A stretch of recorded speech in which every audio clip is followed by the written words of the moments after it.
अकोल्याचे शहीद जवान प्रवीण जंजाळ यांचा मरणोत्तर कीर्तीचक्र पुरस्कारानं सन्मान। राष्ट्रपती द्रौपदी मुर्मू यांच्या हस्ते त्यांच्या वीरपत्नी आणि वीरमाता यांनी स्वीकारला पुरस्कार स्वीकारताना वीरमाता शालू जंजाळ यांना अश्रू अनावर।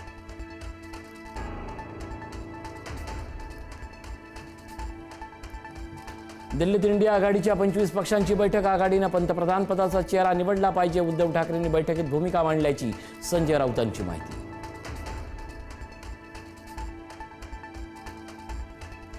नाशिकमध्ये भाजपचे बंडखोर गोकुळ गीतेंची मनधरणी करण्यात गिरीश महाजनांना यश नाहीच। गोकुळ गीते निवडणूक लढण्यावर ठाम।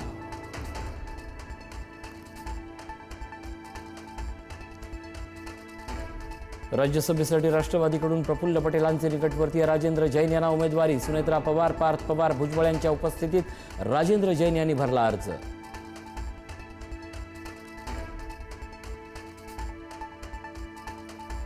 राज्यसभेवर जायचा विचार होता, दुर्दैवानं हाती आलेल्या संधी गेल्या। छगन भुजबळांची खतखत, इतरांची मुलं राज्यसभेवर लोकसभेवर जातात, तसा न्याय व्हावा अशी इच्छा होती भुजबळांचं वक्तव्य।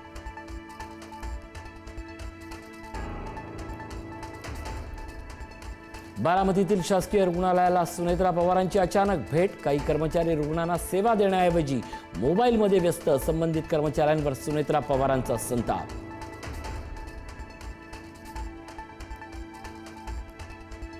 अखिल भारतीय मराठी चित्रपट महामंडळाचा निकाल जाहीर। मेघराज भोसलेंच्या नेतृत्वाखालील समर्थ पॅनल विजयी। अभिनेता सुशांत शेलारसह सर्व उमेदवार विजयी। कोल्हापुरात समर्थ पॅनलचा जल्लोष।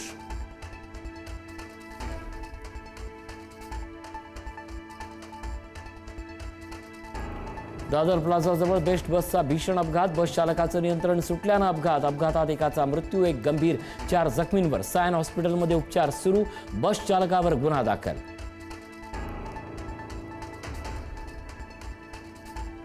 नाशिक TCS धर्मांतर प्रकरणात मुख्य संशयित आरोपी निदा खानची धक्कादायक कबुली।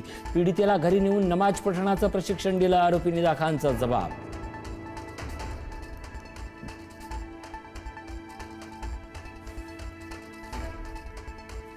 महाराष्ट्रात मान्सूनची आगेकूच। कोकण घाटमाथ्यावर मुसळधार पावसाचा इशारा। पुढील 2 दिवस कोकणात काही ठिकाणी अतिवृष्टीची शक्यता। विदर्भात काही जिल्ह्यात उकाडा कायम राहणार। दिल्लीनंतर आता कॉक्रोच जनता पार्टीचं पुण्यात आंदोलन। 11 जून रोजी सायंकाळी 4 वाजता आंदोलन। सावित्रीबाई फुले विद्यापीठ परिसरात होणार आंदोलन।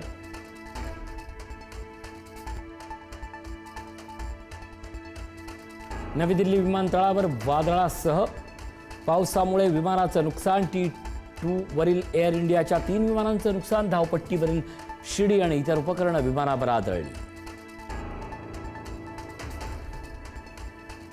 इस्रायल इराण युद्ध पुन्हा पेटलं। ट्रम्प यांचा विरोध असूनही नेत्यानाहूंकडून इराणवर हल्ले। इस्रायलनं इराणमधील अनेक ठिकाणी डागले बॅलिस्टिक मिसाईल।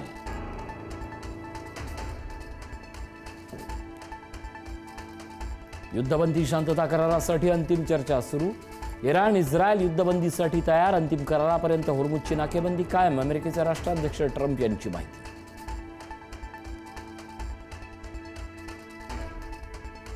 भारताचा कसोटी क्रिकेटमध्ये सर्वात मोठा विजय। भारताचा अफगाणिस्तानवर 1 डाव आणि 300 धावांनी मोठा विजय। एकाच दिवसात घेतल्या 14 विकेट्स। भारतीय फिरकीपटूंनी घेतल्या 19 पैकी 15 विकेट्स।